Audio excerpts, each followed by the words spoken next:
రాష్ట్రంలో అర్హులైన ప్రతి ఒక్కరికి రేషన్ కార్డులతో పాటు అన్ని సంక్షేమ పథకాలు అందుతాయని పౌర సరఫరాల శాఖ మంత్రి ఉత్తమ్ కుమార్ రెడ్డి స్పష్టం చేశారు. సూర్యాపేట జిల్లా జాన్పహాడ్ దర్గా ఉరుసు ఉత్సవాలకు మంత్రి హాజరయ్యారు. గంధోత్సవంలో పాల్గొని ప్రత్యేక పూజలు చేశారు.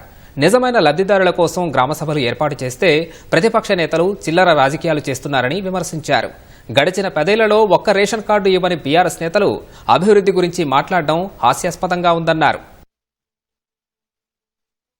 అసలు ఏమీ తోచక కొంత లేక ప్రతిపక్షాల విమర్శలే కానీ మేము చాలా స్పష్టంగా సాచ్యురేషన్ మోడ్ పై చివరి వ్యక్తికి అర్హత ఉన్న చివరి వ్యక్తికి రేషన్ కార్డు వచ్చే వరకు మేము ఈ రేషన్ కార్డుల ప్రక్రియ కొనసాగుతుంది. గతంలో కాదు, వాళ్ళు 10 ఏళ్లలో సగం పర్సెంటేజ్ 1% కూడా రేషన్ కార్డులు ఇవ్వలే.